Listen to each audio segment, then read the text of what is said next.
بسم اللہ الرحمن الرحیم۔ جماعت نہم سبق ہے نسو اور سلیم کی گفتگو۔ آج ہم اس کے خلاصے کے بارے میں آپ کو معلومات دیں گے۔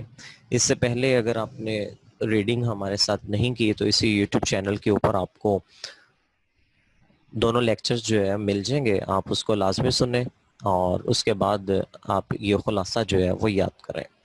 تو آئیے آغاز کرتے ہیں خلاصہ، چونکہ یہ سوال بورڈ کے پیپر کے اندر جو ہے 5 نمبر کا آتا ہے، اور خلاصہ لکھنے کا طریقہ اور اس سبق کا خلاصہ کیسے آپ نے لکھنا ہے۔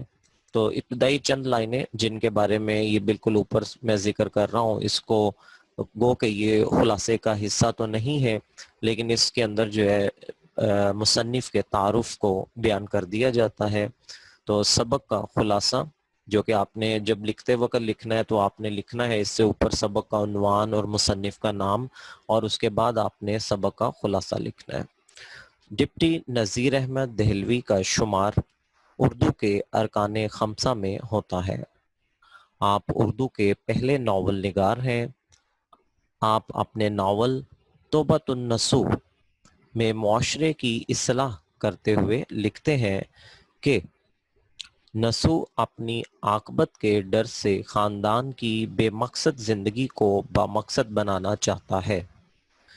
سلیم، جس کی عمر 10 برس کے قریب تھی، اسے بیدارہ نے جگایا اور کہا کہ اوپر والے کمرے میں میاں بلاتے ہیں۔ سلیم جلدی سے اٹھا اور اپنی اماں سے معلوم کرنے لگا کہ ابا جان کیوں بلاتے ہیں۔ انہوں نے جواب دیا کہ مجھے نہیں معلوم۔ پھر بیدارہ سے پوچھا کہ کہیں وہ غصے میں تو نہیں تھے۔ اس نے بتایا کہ نہیں۔ سلیم نے اماں سے ساتھ چلنے کا کہا۔ اماں نے کہا کہ ڈرتے کیوں ہو، جاؤ۔ سلیم اوپر گیا، ابا کو سلام کیا۔ باپ نے پیار سے قریب بٹھا لیا اور پوچھا آج مدرسے کیوں نہیں گئے؟ سلیم نے کہا ابھی مدرسے جانے میں وقت باقی ہے ابا جان، کہ یہ پوچھنے پر کہ تم اپنے بھائی جان کے ساتھ مدرسے جاتے ہو یا الگ؟ سلیم نے کہا بھائی امتحان کی تیاری میں مصروف ہے اور ایک دوست کے ساتھ پڑھتے ہیں اور وہاں سے ہی مدرسے چلے جاتے ہیں۔ ابا جان نے پوچھا گھر کیوں نہیں پڑھتا؟ تو اس نے بتایا کہ چونکہ گھر میں بڑے بھائی شطرنج کھیلتے ہیں اس لیے وہ یہاں نہیں پڑھتے کہ پڑھائی میں خلل پڑتا ہے۔ ابا جان نے پوچھا تم بھی شطرنج کھیلتے ہو؟ سلیم شطرنج سمیت تمام کھیلوں سے عدم دلچسپی کا اظہار کرتا ہے۔ ابا سلیم سے اس کی وجہ پوچھتے ہیں تو سلیم بتاتا ہے کہ آپ نے ان 4 لڑکوں کو دیکھا ہوگا جو گلی سے کتابیں پکڑے ہوئے گزرتے ہیں۔ ابا نے کہا وہ گورے گورے 4 لڑکے ایک ساتھ رہتے ہیں؟ سلیم نے کہا ہاں، اور پھر ان چاروں کی خوبیاں بیان کی، اور پھر کہا کہ وہ دوسرے بچوں کی طرح شرارتیں نہیں کرتے، نہ ہی جھوٹ بولتے ہیں۔ وہ ہمارے مدرسے میں پڑھتے ہیں اور جب وقفہ ہوتا ہے تو نماز پڑھنے چلے جاتے ہیں۔ پھر سلیم نے بتایا کہ ان میں سے ایک لڑکا میری جماعت میں ہے۔ ایک دن مجھے سبق نہ آیا تو مولوی صاحب نے کہا کہ اس سے پڑھ لیا کرو۔ میں اس کے گھر گیا، ایک بوڑھی عورت جائے نماز پر بیٹھی کچھ پڑھ رہی تھی۔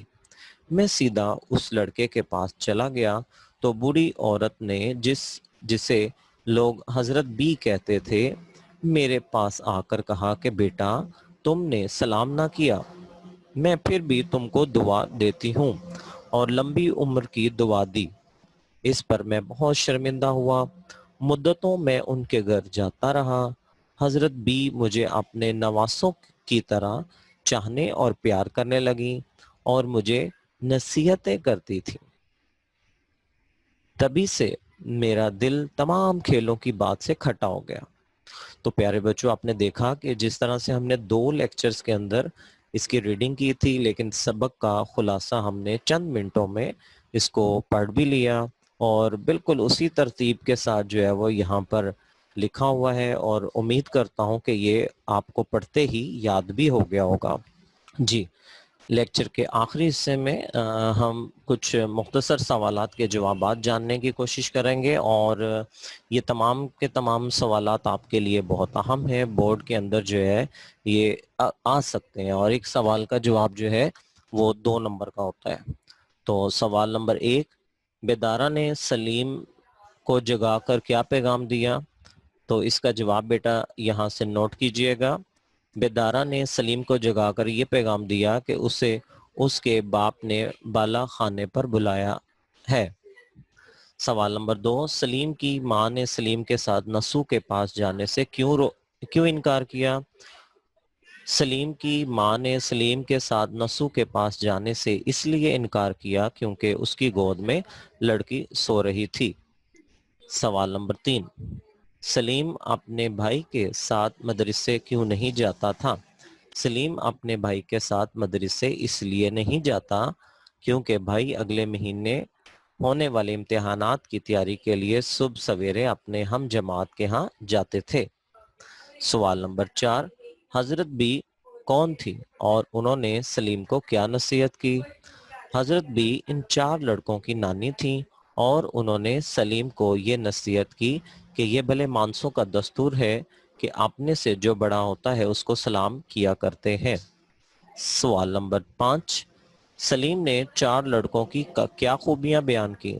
سلیم نے 4 لڑکوں کی یہ خوبیاں بیان کی کہ وہ گردن نیچی کیے چلتے ہیں، کوئی بڑا مل جائے تو اسے سلام کرتے ہیں، نہ کبھی کسی سے لڑتے جھگڑتے ہیں، نہ قسم کھاتے ہیں، نہ کسی پر آوازہ کستے ہیں، اور نہ کسی کو چھیڑتے ہیں۔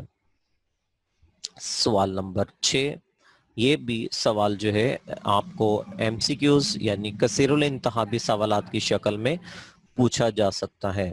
تو آئیے ایک دفعہ اس کو بھی، خبر، اخبار، امتحان، امتحانات، کتاب، کتب، مشکل، مشکلات، مدرسہ، مدرسے، کرینہ، کرائن۔ متن کو سوال نمبر 7، متن کو مد نظر رکھتے ہوئے خالی جگہ پر کریں۔ سلیم کی عمر اس وقت کچھ کم ڈیش تھی، 10 برس۔ میں اوپر ڈیش لینے گئی تھی، لوٹا، ٹھیک ہے، وہ جو بیدارہ تھی۔